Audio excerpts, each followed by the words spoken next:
Good evening everyone. MJ talk show, live talk show में आप सभी का स्वागत है और बहुत बहुत धन्यवाद कि episode number 5 MJ talk show जो हम जनवरी से हमने जो स्टार्ट किया है उसमें आप सभी आए हैं। उसके लिए आप सभी लोगों का बहुत बहुत मन से, वचन से, काया से, तहे दिल से आप सभी का बहुत बहुत धन्यवाद। और हर बार यहाँ पर हम पब्लिक स्पीकिंग से रिलेटेड या लीडरशिप से रिलेटेड कुछ नए टॉपिक को लेकर के आए हैं और ये हमारा 5वां एपिसोड है। और आज का टॉपिक बड़ा इंटरेस्टिंग है। देखो, अगर हम पब्लिक स्पीकिंग करते हैं तो ये बहुत ज्यादा मायने रखता है कि हम अपने बिजनेस, अपने स्पीच के अंदर हम किस तरह से ह्यूमर को ऐड करते हैं। दैट्स वेरी मच इंपॉर्टेंट कि वो ह्यूमर से लोग जो है वो बोर नहीं होते। कई बार क्या होता है कि आपका अगर स्पीच है और बहुत ज्यादा टेक्निकल है या प्रेजेंटेशन आप दे रहे हैं, लेकिन उसमें अगर ह्यूमर नहीं ऐड होता है ना तो लोग बोर हो जाते हैं। और जब लोग बोर हो जाते हैं ना, वो आपका कॉन्फिडेंस डाउन करते हैं। कैसे डाउन करते हैं पता है? वो आप प्रेजेंटेशन दे रहे हैं, आप अपना स्पीच दे रहे हैं और वो साथ ही साथ अपने मोबाइल में भी रहेंगे।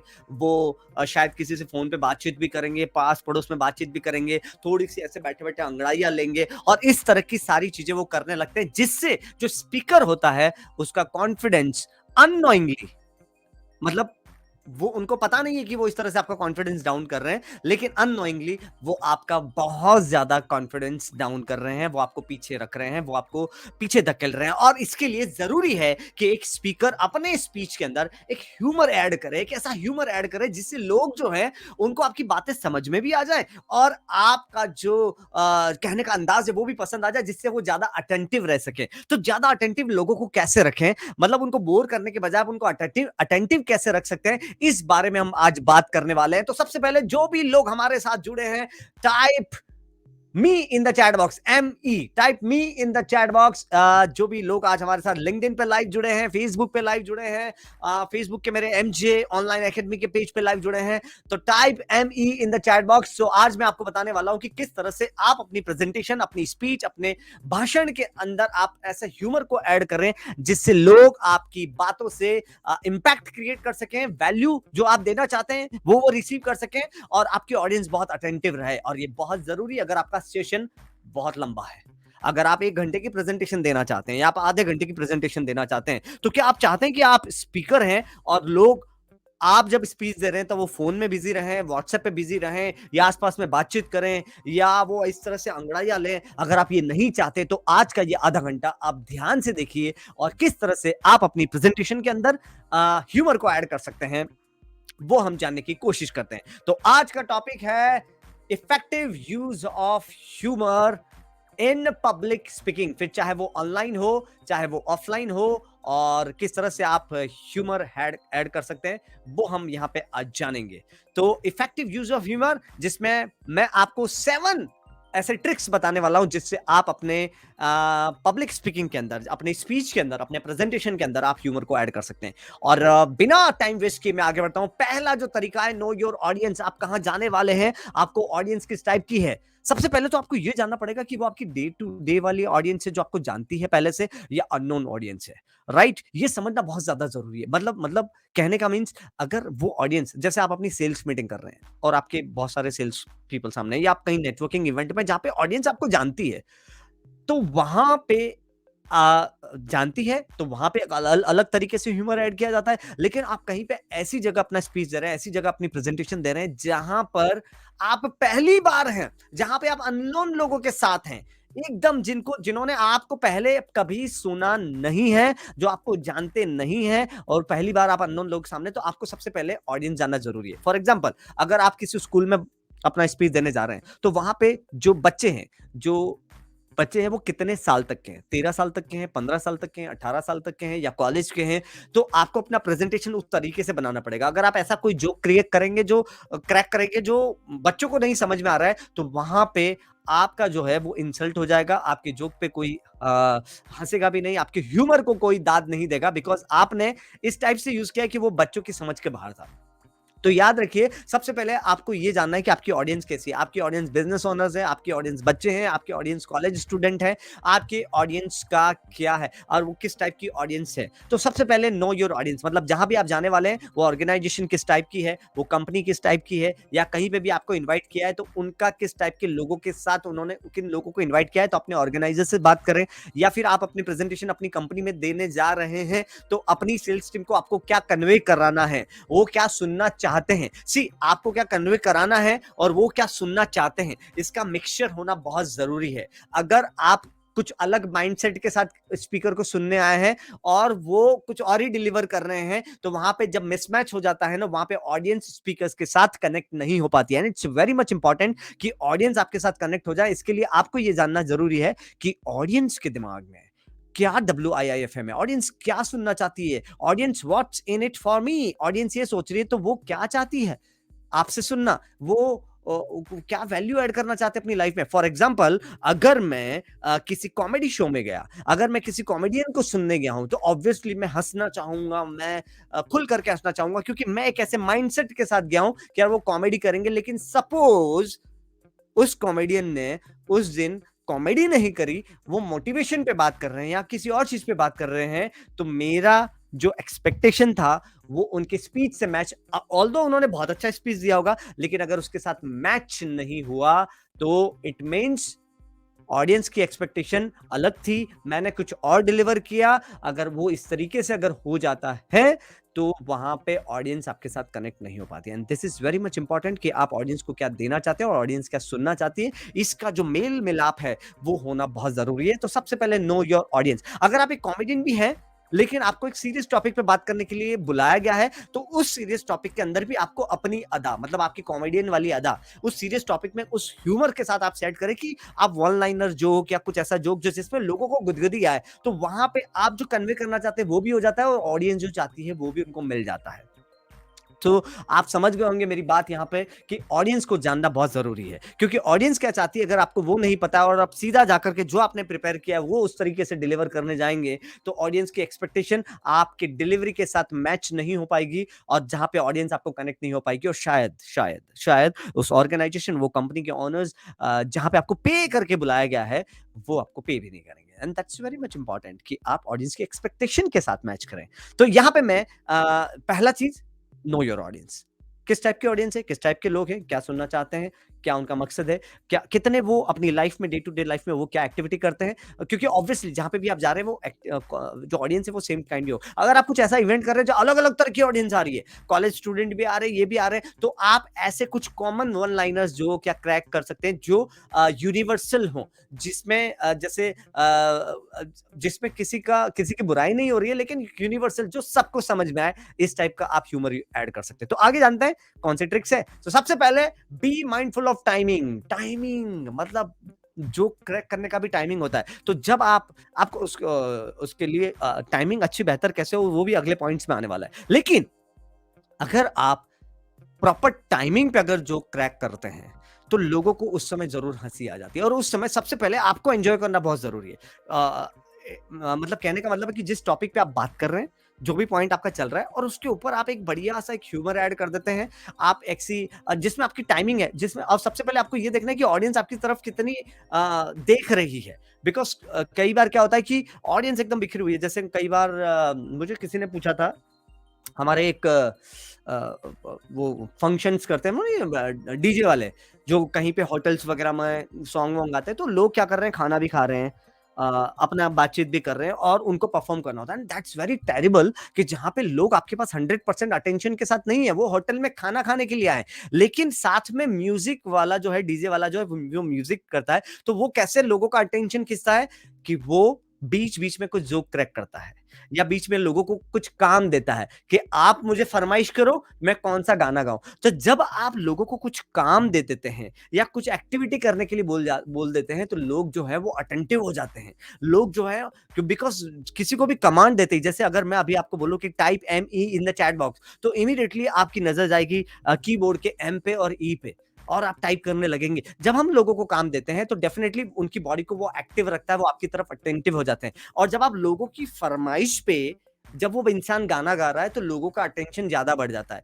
अगर वो इंसान खुद ही प्रिपेयर करके जाए, भाई मुझे तो ये 4 सॉन्ग आते हैं, मैं यही सुनाने वाला हूं, और वो जा करके वहां पे वही 4 सॉन्ग सुनाएगा जो पब्लिक की डिमांड को तो ध्यान में रख ही नहीं रहा है, तो क्या हो जाएगा कि लोग जो है एक्सपेक्ट कुछ और कर रहे हैं, वो डिलीवरी कुछ और कर रहा है, तो वहां पे लोग उनको अटेंशन नहीं दे पाएंगे। अब यहाँ पे मैं पब्लिक स्पीकिंग में अटेंशन की बात कर रहा हूँ, तो ये किसी भी तरह की हो सकता है। जैसे अभी मैंने डीजे वाले की एग्जांपल दिया, कॉमेडियन हो सकता है, उसका मैंने एग्जांपल दिया। आप एक कंपनी के ऑनर है, आप अपनी प्रेजेंटेशन दे रहे हैं, तो वहां पे हो सकता है कि आपकी कंपनी है, सपोज आप अपने स्टेक होल्डर्स के सामने प्रेजेंटेशन दे रहे हैं, सपोज आप अपने डीलर्स के सामने प्रेजेंटेशन दे रहे हैं, तो डीलर्स क्या सुनना चाहते हैं, डीलर्स क्या सुनना चाहते हैं कि आप अपने प्रोडक्ट में क्या इंप्रूवमेंट ला रहे हैं with same cost same feature, मतलब कुछ क्या एक्स्ट्रा आप ला रहे हैं, आप क्या कस्टमर के फीडबैक कुछ शेयर करना चाहते हैं, आप कुछ नया कुछ नई बात करने वाले हैं, तो डीलर्स क्या सुनना चाहते हैं, या आप कुछ ऐसा पैकेज देने वाले हैं जिसमें इतना किसी ने बाय कर लिया एक साथ तो उसको इतना % डिस्काउंट मिलने वाला है, तो डीलर्स के दिमाग में क्या है उस हिसाब से आपको अपनी प्रेजेंटेशन को तैयार करना पड़ेगा। And that's it. Oh Sandeep Gire sir, thank you very much, you have joined and it's really fantastic that you join again. And यहाँ पे हम बात कर रहे हैं कि आप अपनी प्रेजेंटेशन के अंदर, अपनी स्पीच के अंदर, अपने भाषण के अंदर किस तरह से ह्यूमर ऐड कर सकते हैं। तो बी माइंडफुल ऑफ टाइमिंग, लोग क्या चाहते हैं, ऑडियंस क्या चाहती है, उसके हिसाब से टाइमिंग पे आप जो क्रैक करते हैं, टाइमिंग पे आप वो चीज डालते हैं। सपोज अगर आप कुछ अपने डीलर्स के सामने प्रेजेंटेशन दे रहे हैं, आपके काफी सारे डीलर्स हैं और आपको कुछ ऑफर बताना है, तो आप अपनी प्रेजेंटेशन के स्टार्ट में ऑफर मत बताएं, क्योंकि वो बता करके आप अपनी बाकी पूरी प्रेजेंटेशन का सत्यानाश कर देंगे। तो आपको वो जो ऑफर बताना है वो आपको इस तरीके से बताना है कि आपको स्टार्ट में बोलना है कि इस प्रेजेंटेशन के एंड में मैं एक ऑफर शेयर करने वाला हूं जो आपके माइंड को ब्लो कर देगा, जिससे आप बहुत खुश हो जाएंगे। तो पूरी प्रेजेंटेशन के दौरान आपकी ऑडियंस, आपके डीलर्स जो है वो आपसे इंप्रेस रहेंगे कि यार कुछ तो नया आने वाला है, कुछ तो नया आने वाला है, क्यूरियोसिटी उनके दिमाग में रहेगी, और एंड में आपको वो ऑफर वाली स्लाइड रखनी है। कई बार बिजनेस ओनर्स गलती क्या करते हैं, जब अपनी वो डीलर्स के साथ मीटिंग कर रहे हैं, लास्ट टाइम मैं एक कंपनी के साथ था, मैं अभी नाम नहीं बताऊंगा, लेकिन वो अपने डीलर्स को, और डीलर्स मीट में मुझे बुलाया था, तो उस डीलर्स को उन्होंने जब ऑफर बताया तो उन्होंने अपनी प्रेजेंटेशन की पहली स्लाइड वो ऑफर रखी कि मैं लोगों को पहले खुश कर दूं, इसके बाद मैं आगे की बात करूं तो लोग ज्यादा अटेंशन रखेंगे। लेकिन हुआ क्या पता है, जब उन्होंने अपना ऑफर स्लाइड पहले ही दिखा दिया तो लोग आपस में उस ऑफर की बात करने लग गए, लोगों के दिमाग में ये चलने लग गया कि मैं इस ऑफर को कैसे ले सकता हूं, और आगे की जो उनकी प्रेजेंटेशन थी वो किसी ने नहीं सुनी ध्यान से। एंड दैट्स वेयर जहां पे आपकी प्रेजेंटेशन का पूरा मजा खत्म हो जाता है। आप अगर आप एक ट्रेनर हैं और आप कुछ अगर बताना चाहते हैं जिसमें आप कुछ कॉल टू एक्शन रखना चाहते हैं, वो एंड में आपको रखना है। तो टाइमिंग, कहां पे कौन सी चीज रखनी है, कहां पे कौन सा जोक क्रैक करना है, स्टार्टिंग में ही आकर के आपने 4 जोक एक साथ क्रैक कर दिए, और जोक भी रिलेवेंट होना चाहिए आपके टॉपिक से रिलेटेड, राइट? वो मैं आगे की पॉइंट्स में आपको बताऊंगा। लेकिन आते ही आपने 4-5 ऐसी बात करी और पूरे प्रेजेंटेशन के दौरान एकदम सीरियस आपने प्रेजेंटेशन दी, तो वैसा भी नहीं चलेगा। बीच बीच में आप थोड़ा सा ह्यूमर ऐड करते रहें, किसी को कोई एक्टिविटी करवाते रहें, या किसी को कोई क्वेश्चन पूछ सकते हैं, या किसी को आगे बुला सकते हैं। There are so many things जहां पे आप टाइमिंग के साथ खेल सकते हैं, जहां पे आपको लग रहा है कि यार अब प्रेजेंटेशन बहुत ज्यादा कुछ सीरियस हो गई है, चलो किसी के साथ कुछ एंटरटेन या कुछ क्वेश्चन पूछा जाए, कुछ एक्टिविटी दी की जाए, या कुछ अगर आप ऑनलाइन कर रहे हैं तो लोगों को कुछ टाइप करने के लिए बोला जा सकता है, या लोगों को कुछ एक्शन करने के लिए बोला जा सकता है, या आपने कुछ ऐसा जोक क्रैक कर दिया जिससे उनको हंसी दी जा सकती है, एंटरटेनमेंट दिया जा सकता है। बिकॉज जहां पे एक फन इन फंडामेंटल बोलते हैं ना, जहां पे फन ऐड हो जाता है वहां फंडामेंटल बहुत इजी हो जाता है। तो इट्स वेरी मच इंपॉर्टेंट, तो बी माइंडफुल ऑफ टाइमिंग। और तीसरा हम बात करते हैं यहाँ पे self deprecating humour. Self deprecating humour क्या होता है? सबसे पहले डेप्रिकेटिंग का मीनिंग समझते हैं। सेल्फ डेप्रिकेटिंग का मतलब होता है कि वो जोक जो है वो आपने अपने आप पर लिया है। आपको एक बात हमेशा याद रखनी है कि आपको कोई पॉलिटिकल, कोई रिलीजियस या किसी इंसान पे बेस्ड आपको जोक क्रैक नहीं करना है। अगर आपकी वो नॉन ऑडियंस है और आपका वो बहुत ही बेस्ट फ्रेंड है और आप उस तरह का जोक आपको पता है कि वो इंसान इस तरह का हैंडल कर सकता है, तो आपको एक ह्यूमर वे में वो जोक क्रैक कर देना है। फॉर एग्जाम्पल, अगर आपने अवार्ड फंक्शंस देखे होंगे फिल्म के या कहीं के भी अवार्ड फंक्शन देखे होंगे, वहां पे नोन ऑडियंस होती है, अपने फ्रेटर्निटी की ऑडियंस होती है, तो वहां पे वो एक दूसरे का मजाक बनाते हैं प्रायर परमिशन, जहां पे वो उनसे बात भी करते हैं और उनको पता है कि यार ये अपनी टीम है, ये अपने लोग हैं, तो इससे कोई उनको फर्क नहीं पड़ेगा, और वो इस ह्यूमर के साथ करते हैं कि वो बुरा नहीं लगता है। And that's very much important. लेकिन अगर आप वैसे ही जो क्रैक करने नॉन ऑडियंस के साथ करेंगे तो वो लोग 100% बुरा मान जाएंगे।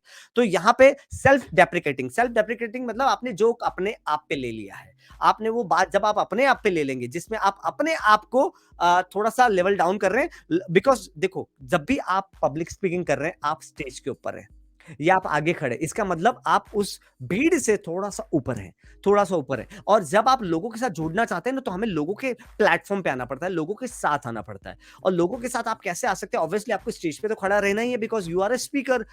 तो आप लोगों के साथ कैसे आ सकते हैं? सेल्फ डेप्रिकेटिंग ह्यूमर ऐड करके, सेल्फ डेप्रिकेटिंग जोक्स ऐड करके, जिसमें आप अपने बारे में बात करेंगे, जिसमें आप अपने ऊपर वो जोक लेंगे कि फॉर एग्जांपल मैं आपको देता हूं कि जैसे और वो फैक्ट भी होना चाहिए। फॉर एग्जांपल जैसे मैं कभी पब्लिक स्पीकिंग पे जब मैं अपना सेशन देता हूं, तो मैं अपनी कहानी बताता हूं कि यार मैं काफी इंट्रोवर्ट था, एंड एक्चुअल में था, बट मैं वो बताता हूं कि मैं इंट्रोवर्ट था पहले। जब मैं छोटा था तो मेरे घर में गेस्ट भी आते थे, तो मैं अपने आप को कमरे में पैक कर लेता था, उनके सामने नहीं जाता था। मुझे डर लगता था कि पता नहीं वो क्या पूछेंगे, पता नहीं उनका क्या क्वेश्चन रहेगा, मैं जवाब दे पाऊंगा या नहीं दे पाऊंगा, तो मैं अपने आप को कमरे में पैक कर लेता था। जब मैं ये अपनी कहानी लोगों को बता रहा हूँ, ये जो सच्चाई है वो जब लोगों को बता रहा हूँ, तो वो जो पब्लिक स्पीकिंग में मेरी जो ऑडियंस आई है, ऑब्वियसली उनको भी कहीं ना कहीं वो शाइनेस है, तभी वो मेरे सेशन में आए, पब्लिक स्पीकिंग के सेशन में आए। वो शाइनेस है, वो दूर करना चाहते हैं। तो जब उनको ये पता चलेगा कि यार ये इंसान अपने जैसा ही था, तो वो मेरे साथ ज्यादा कनेक्ट हो पाएंगे। And that's very much important कि ऑडियंस को आपको कनेक्ट करना है। उसके लिए यूज सेल्फ डेप्रिकेटिंग ह्यूमर, जिसमें आप अपने आप की कहानी बता सकते हैं, अपने बारे में कुछ फैक्ट बता सकते हैं, जो शायद आपको लगेगा कि यार मैं ऐसा बनाऊंगा, मैं अपने आप को थोड़ा सा नीचा दिखाऊंगा तो पता नहीं अच्छा लगेगा कि नहीं लगेगा, लेकिन आपको ह्यूमर के साथ बताना, अपनी कहानी के साथ। और वाकई में उस चीज से आप कैसे बाहर निकले, वो आपकी अपने प्रेजेंटेशन में अब मैं जब बताता हूं कि मैं इंट्रोवर्ट था, मैं कमरे में अपने आप को पैक कर लेता था जब मेहमान आते थे, लेकिन किस तरह से मैं उस चीज से बाहर आया, वो मैं इस सेशन में बताने वाला हूं। तो वो मैंने सेल्फ डेप्रिकेटिंग जोक भी क्रिएट किया, लोग ऑडियंस के साथ अपने आप को कनेक्ट भी किया, उस प्लेटफॉर्म पे, उस अर्थ पे ही लेके आया जहां पे वो है, उसी प्लेटफॉर्म पे मैं लेके आया, उनके साथ जुड़ा, और धीरे धीरे मैं प्रेजेंटेशन भी मैं बता रहा हूं कि किस तरह से मैं उस चीज से बाहर आया। तो सेल्फ डेप्रिकेटिंग करना बहुत जरूरी है। उससे क्या होगा कि किसी को बुरा भी नहीं लगेगा। इसके कंपैरिजन में अगर मैं ये बोलूंगा कि मेरा एक स्टूडेंट था जो बहुत इंट्रोवर्ट था, और उसका मैं नाम भी बोलूंगा, तो वो उसको अच्छा नहीं लगेगा, कहीं ना कहीं मैं किसी और को नीचा दिखा रहा हूं, तो वहां पे वो सही साबित नहीं होगा। तो आपको अपने ऊपर लेना है, जिसमें आप अपने आप की बात करेंगे। जैसे अगर आप अपनी कंपनी की प्रेजेंटेशन दे रहे हैं, तो आप अपनी जो कहानी बताएंगे कि शुरुआत में मैंने अपनी कंपनी की शुरुआत करी थी, जहां पे 1 साल में मैंने ये सीखा। पहले मैं ये प्रॉब्लम क्रिएट करता था, लेकिन मैंने ये सीखा। जब आप लोगों को बताते हो कि मैंने 1 साल के अंदर ये पॉइंट सीखा और इससे मैंने ये इंप्रूवमेंट किया, दूसरे साल में, तीसरे साल में मैंने ये इंप्रूवमेंट किया, और आज 5 साल होने के बाद मैं यहाँ पे हूं। तो जब आप अपनी कहानी बताते हो सेल्फ डेप्रिकेटिंग के जरिए, तो लोग आपके साथ कनेक्ट होते हैं। और सेल्फ डेप्रिकेटिंग में क्या, आप अपनी ग्रोथ भी बता रहे हो, आप अपना इंप्रूवमेंट रेशियो बता रहे हो, इंप्रूवमेंट ग्राफ बता रहे हो। कोई भी मां के पेट से परफेक्ट होकर के नहीं आता। We are humans, we make mistakes. आज मैं पब्लिक स्पीकर हूं, फिर भी कहीं ना कहीं शायद इंप्रूवमेंट की गुंजाइश हमेशा रहती है, और मैं हमेशा अपने आप को जज करता हूं वीडियो बनाते हुए। ये जो मैं वीडियो अभी बना भी रहा हूं, तो बाद में मैं खुद देखता हूं कि कहां पे मेरी प्रॉब्लम है, कहां पे मैंने क्या गलत किया है। उससे क्या होता है कि मैं अपने आप को इंप्रूव कर सकता हूं। सेल्फ डेप्रिकेटिंग वही एक चीज है कि जिसमें आप अपनी इंप्रूवमेंट का ग्राफ लोगों को बता रहे हैं, जिससे लोग आपके साथ जुड़ जाते हैं, एंड वो बहुत ज्यादा इंपॉर्टेंट है। अगले पॉइंट पे बात करते हैं, प्रैक्टिस, प्रैक्टिस एंड प्रैक्टिस। बिना प्रैक्टिस के आपको स्पीच देना ही नहीं है, आप कितने भी फाड़ू स्पीकर हो। लेकिन अगर आपने अपना कंटेंट प्रिपेयर नहीं किया है, अगर आज मैं आपके सामने ये प्रेजेंटेशन दे रहा हूं, तो मैंने वो 7 पॉइंट पहले निकाले हैं, रिसर्च की है, उसकी एक प्रेजेंटेशन बनाई है, इसके बाद मैं आपके सामने लेकर के आ रहा हूं। तो कितना ज्यादा होमवर्क एक लगता है जब आप कहीं स्पीच दे रहे हैं, चाहे वो लाइव हो, जूम पे हो, ऑनलाइन हो, ऑफलाइन हो, किसी के सामने हो, 10 लोगों के सामने हो, 1000 लोगों के सामने हो, या 5000 लोगों के सामने हो, किसी के भी सामने हो, चाहे 2 इंसान के सामने हो, चाहे फोन पे हो, 1 to 1 क्लाइंट के साथ हो। लेकिन अगर आपका अपना प्रैक्टिस नहीं है अपने कंटेंट को लेकर के, तो आप कहीं ना कहीं गड़बड़ होने के चांसेस, कहीं ना कहीं आपके रॉन्ग डायरेक्शन में जाने के चांसेस ज्यादा हो सकते हैं। तो डू प्रैक्टिस एट होम। और जहां पे जैसे कि मैंने इस फोटो के अंदर दिखाया है कि आप प्रैक्टिस मिरर के सामने कर सकते हैं, आप प्रैक्टिस अपने घर में अपने वाइफ के सामने, अपने स्पाउस के सामने, अपने बच्चों के सामने कर सकते हैं, ताकि वो आपको बताएंगे कि आप कहां गलती कर रहे हैं। और कुछ नहीं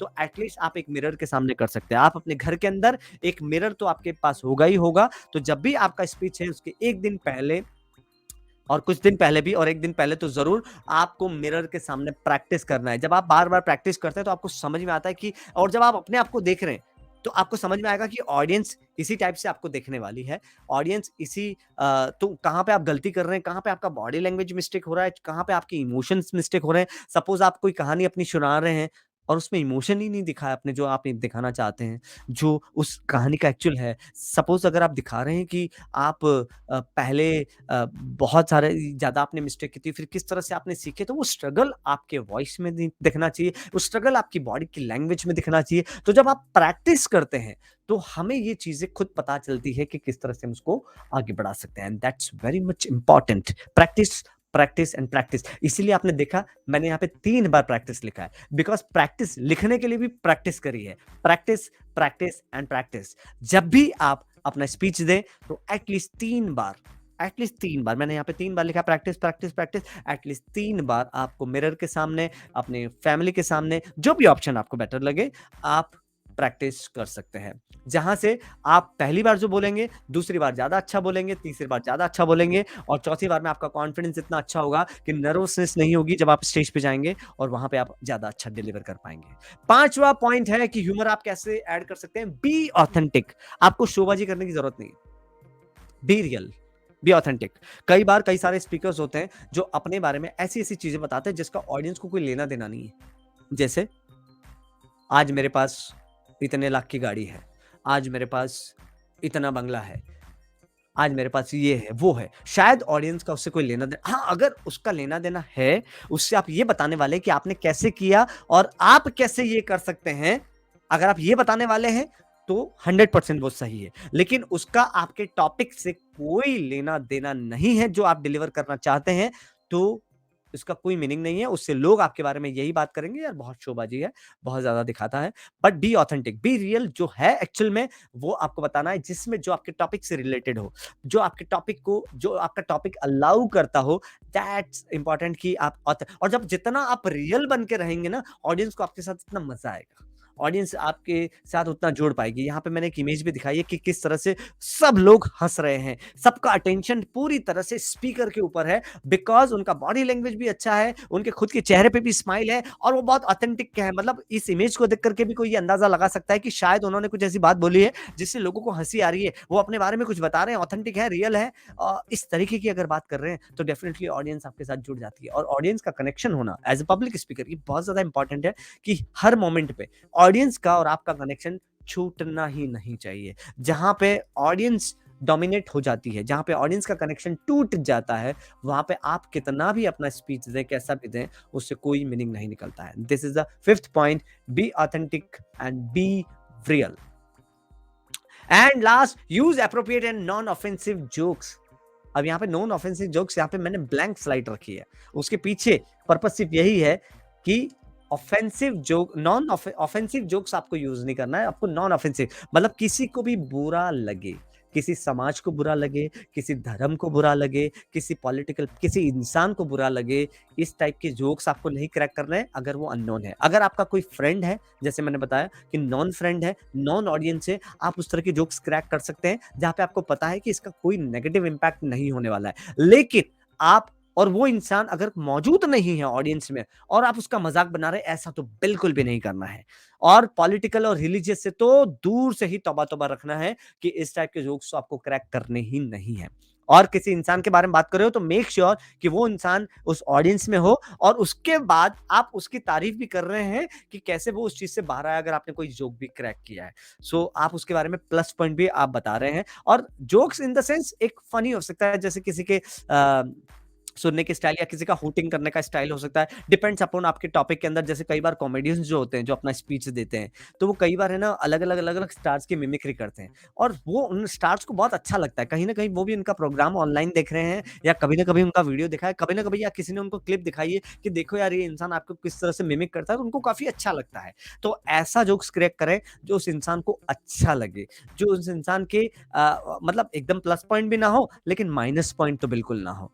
तो इस तरीके से आप ह्यूमर ऐड करके, जिसको नॉन ऑफेंसिव जोक्स कहा जाता है, और एप्रोप्रिएट जोक का मतलब है कि आप कोई भी रिलीजियस और पॉलिटिकल जोक क्रैक नहीं कर रहे हैं। मतलब आपने मजाक-मजाक में किसी धर्म का मजाक उड़ा दिया, किसी पॉलिटिकल पार्टी का मजाक उड़ा दिया, या किसी पर्टिकुलर इंसान के इस बात का मजाक उड़ा दिया, जो डिसेबिलिटी का मजाक उड़ा दिया, जैसे कोई अगर कोई आंखों से प्रॉब्लम है, किसी को कोई अंधा है, कोई बहरा है, उसका कोई डिसेबिलिटी का आपने मजाक उड़ा दिया, वो सारे इनएप्रोप्रिएट जोक्स हैं। ऐसे जोक से बचना चाहिए, और जब भी आप ऐसे जोक क्रैक करते हैं, ऑडियंस आपके साथ कनेक्ट नहीं होगी, क्योंकि कहीं ना कहीं उनको ऐसा लगेगा कि आप किसी का मजाक उड़ा रहे हैं। बातों ही बातों, अब ये सिर्फ स्टेज की बात नहीं है, जब आप किसी से पर्सनली भी बात करते हैं, जब आप सोशली मिलते हैं, शादी वगैरह में किसी लोगों से मिलते हैं, तो कभी भी किसी का मजाक ना उड़ाएं इस वे में कि यार कितना आई मीन किसी के बॉडी का, किसी के धर्म का, किसी के पॉलिटिक्स का, किसी तरह का इस तरह का मजाक ना उड़ाएं आप। हाँ, और जब भी आप जो क्रैक कर रहे हो, तो वो इंसान आपके सामने ऑडियंस में होना चाहिए, और इस तरह से ह्यूमर में ऐड होना चाहिए कि वो खुद भी हंसे, वो खुद भी हँसे। अभी लाइव मैंने मुझे काफ़ी वीडियो रखने चाहिए थे। मुझे नेक्स्ट टाइम से मैं काफ़ी वीडियो रखूँगा कि जो मैं आपको दिखा पाऊँ एग्ज़ाम्पल के तौर पे, कि किस तरह से लोगों ने लाइव ऑडियंस के सामने, जो उनके ऑडियंस में बैठा हुआ, उनके साथ उन्होंने जो क्रैक किया, जो उनको भी बहुत अच्छा लगा है। वो एक्चुअली अटेंशन लगता है। तो इस चीज़ का ध्यान, क्योंकि ब एप्रोप्रिएट जोक्स और नॉन एप्रोप्रिएट जोक्स में, ऑफेंसिव और नॉन ऑफेंसिव जोक्स में एक पतली-सी लाइन का फ़र्क है, हल्का-सा फ़र्क है, लेकिन उसको समझना एज़ अ स्पीकर आपको बहुत ज़्यादा ज़रूरी है। एंड 7 पॉइंट की हम यहाँ पे बात करते हैं, बी प्रिपेयर टू अडॉप्ट। अगर आप कोई अपना स्पीक देते हैं, अपना प्रेजेंटेशन देते हैं, तो डेफिनेटली लोग आपका फीडबैक देंगे, जो शायद बुरा भी हो सकता है, गलत भी हो सकता है। तो बी प्रिपेयर टू अडेप्ट, आपको अडेप्ट करना, एक्सेप्ट करना है। और ये बहुत ज़रूरी है एक्सेप्ट करना। यहाँ पे संदीप गिरे सर हमारे साथ जॉइन है, तो एक बार मैंने कुछ सेशन दिया था, जहाँ पे उनको थोड़ा-सा ऐसा लगा था कि, तो पर्सनली उन्होंने मुझे आकर के बताया था कि यार ये चीज़ कनेक्ट नहीं हुई। तो ऑब्वियसली, और वो चीज़ मुझे बहुत ज़्यादा अच्छी लगी। इतनी ज़्यादा अच्छी लगी कि यार चलो, someone is there to improve myself, कि कोई मेरे इम्प्रूवमेंट के बारे में सोच रहा है, and that's very much important कि आपके इम्प्रूव, क्योंकि ऐसा अगर नहीं हुआ, तो आप अपने आप को इम्प्रूव नहीं कर पाएँगे, बिकॉज़ ऑब्वियसली मैंने कहा ना, you are a human and you make mistakes, whether you are expert or not, but you make mistakes. और जहाँ पे मिस्टेक्स को आइडेंटिफाई करने वाला कोई है, और जो आपको अकेले में बता रहा है, देखो, एक इंसान वो होगा जो सबके सामने आपको पॉइंट आउट कर देगा, जहाँ पे आपको इंसल्टिंग लगेगा। लेकिन एक इंसान वो अलग से ले जाकर के आपको बता रहा है, यार ये अच्छा था, लेकिन यार ये थोड़ा-सा कनेक्ट नहीं हुआ। तो डेफिनिटली वो बेहतर इंसान है, वो आपकी प्रोग्रेस के बारे में सोच रहे हैं, वो आपके अच्छे के बारे में सोच रहे हैं, वो आपके भले के बारे में सोच रहे हैं, and you should be thankful to that person, कि जहाँ पे उनको लगा कि यार ये कनेक्ट नहीं हुआ है, और वो आप अपने पर्स अगले स्पीच में आप इंप्रूव कर रहे हैं। दैट्स वेरी मच इंपॉर्टेंट कि ऐसे लोग आपके आस-पास, ऐसे दोस्त आपके आस-पास होने चाहिए। And I am very grateful कि ऐसे लोग हैं, जिन्होंने कई सारी चीज़ें पॉइंट आउट की, और कई बार बेहतर बनते इस लेवल तक पहुँचे हैं। So thankful to all those जिन्होंने कभी-कभार पॉइंट आउट भी किया है। तो ये बहुत ज़्यादा ज़रूरी है। तो ये थे 7 फैक्टर्स जिसमें आप अपनी प्रेज़ेंटेशन के दौरान ह्यूमर ऐड कर सकते हैं। मैं एक बार समराइज़ कर देता हूँ, एंड द समराइज़ इज़, सबसे पहला मैंने बताया था, अच्छा, आप लोग जो भी हैं, अगर आपको ये 7 पॉइंट अच्छे लगे हों, तो type boom in the chat box, BOOM, type boom in the comment box. Everyone please type BOOM, boom in the comment box. अगर आपको ये 7 पॉइंट्स जो मैंने बताए हैं, जो कुछ फाइंड आउट करके आपको अच्छे लगे हों, तो सबसे पहले मैं समराइज़ कर देता हूँ। नो योर ऑडियंस, आपको अपनी ऑडियंस को समझना है, आपकी ऑडियंस किस टाइप की है। Thank you so much. वही इंसान मेरे साथ जुड़े हुए हैं, जिन्होंने पॉइंट आउट भी किया था। आई am really accepting mode, and thank you so much for joining even today. और आज भी मैं आपसे फीडबैक लूंगा कि कुछ पॉइंट आउट आप करना हो, तो बेधड़क, बेझिझक आप कर सकते हैं। I am really appreciate whatever you do. So summarize कर देता हूँ। नो योर ऑडियंस, आपकी ऑडियंस कैसी है वो आपको जानना है। बी माइंडफुल ऑफ टाइमिंग, किस टाइम पे आपको किस टाइप का जोक क्रैक करना है, that's very much important. Timing बहुत इंपॉर्टेंट है कि कब किस टॉपिक का उस टॉपिक से रिलेटेड रिलेवेंट होना चाहिए। यूज सेल्फ डेप्रिकेटिंग ह्यूमर, अपने आप को थोड़ा नीचा दिखा सकते हो, अपने आप का ह्यूमर ऐड कर सकते हो, अपने आप को सेल्फ डेप्रिकेटिंग कर सकते हो, अगर आप instead of doing doing with other things. And fourth point is very much important, practice practice and practice. You have to do practice even though you are expert, whatever you are, in your life, you are doing great, but you have to be expert and you have to practice, so that practice gives you more confidence. And be authentic, be real, whatever you are, whatever you feel, whatever happens with you, you have to share that things only. Don't show the things which not happen to you, but you made a story just for deliberate for misguide the audience. So that should not be happen in your in your speech. So be authentic, be real, be original. That's very much important. And six point मैंने बताया था, use appropriate and non offensive jokes. इसको summarise में मैं सिर्फ ये बताऊंगा कि पॉलिटिकल, रिलीजियस और ऐसा कोई जोक्स जिससे इंसल्टिंग लगे या अननोन पर्सन के साथ नहीं करना है. नोन के साथ, आपके फ्रेंड है, उसके हिसाब से आप कर सकते हो जितना आपका उनके साथ केमिस्ट्री है. And be prepare to adapt. जो आप अडेप्ट करना चाहें, जो भी आपको फीडबैक मिलता है वो आपको अडेप्ट करना, एक्सेप्ट करना है, because acceptance give you the next step of improvement. याद रखना, acceptance is giving you the next step of improvement. If you do not accept yourself, if you do not accept feedback of the people, you cannot improve yourself. So be prepared to adapt. तो ये थे 7 point जो आपके साथ मैं आज share करना चाहता था कि ह्यूमर को कैसे ऐड कर सकते हैं. अगर आपको एमजे टॉक शो पसंद आता है तो आप manish.jain.win वेबसाइट पर जाकर के आप हमारा पब्लिक स्पीकिंग कोर्स भी ज्वाइन कर सकते हैं, जो 3 फरवरी को हमारा एक कोर्स होने जा रहा है, जो ऑनलाइन जूम पर रहेगा, जिसका लिंक मैं शेयर करूंगा बहुत जल्द. लेकिन वो हमारी वेबसाइट पर आप अपडेटेड रहेगा, तो बहुत जल्द मैं आपको वो लिंक शेयर करूंगा. और आप हमारे स्क्रीन पर जो नंबर है उस पर आप अपडेटेड रह सकते हैं. एंड आप हमारा यूट्यूब चैनल, जो मैं अभी आपको लिंक शेयर करता हूं चैट बॉक्स में भी, कमेंट बॉक्स में, तो आप उस लिंक हमारे यूट्यूब चैनल को सब्सक्राइब करें. एवरी मंडे शाम 5 बजे हम एक नया वीडियो अपलोड करते हैं हमारे एमजे ऑनलाइन एकेडमी पे, जिसमें हम लोगों से पब्लिक स्पीकिंग या हम लोगों से बात करते हैं पब्लिक स्पीकिंग के बारे में, लीडरशिप के बारे में, इस तरह की हम बात करते हैं. तो हमारे साथ जुड़े रहने के लिए आप हमारे चैनल को सब्सक्राइब कर सकते हैं. तो उसके लिए सिंपल आपको यूट्यूब पे सर्च करना है मनीष जैन पब्लिक स्पीकर, तो इसको आप सब्सक्राइब कर सकते हैं. So with that, thank you so much. अगर आपके कोई क्वेश्चन है तो आप जरूर चैट बॉक्स में टाइप कर सकते हैं. Whatever question you want to ask, आप कमेंट बॉक्स में टाइप करें, जिससे मैं आपके साथ कनेक्ट हो सकूं या आपको इसका जवाब दे सकूं. और आफ्टर दैट भी आप इस जो वीडियो ये लाइव सोशल मीडिया पे अपलोड होने वाला है, तो वहां पे भी आप अपना क्वेश्चन डाल सकते हैं, ताकि अगले सेशन में मैं आपके इस क्वेश्चन का जरूर आंसर कर सकूं. बिकॉज हर वीडियो में मेरा यही मकसद रहता है कि मैं हमारे लिसनर के लाइफ में कुछ वैल्यू ऐड कर सकूं, अपने नॉलेज से, अपने एक्सपीरियंस से, और अपने जो एक्सपेरिमेंट किए उसके साथ में लोगों की लाइफ में एक वैल्यू ऐड कर सकूं. ये मेरा मकसद रहता है. तो with that I am ending my presentation. Thank you so much for being with me. ये था एमजे लाइव टॉक शो का 5वां एपिसोड. अगले सैटरडे रात 9 बजे हम मिलेंगे एमजे टॉक शो लाइव में, फिर से एक नए टॉपिक के साथ. तब तक के लिए धन्यवाद, धन्यवाद, धन्यवाद. Thank you so much.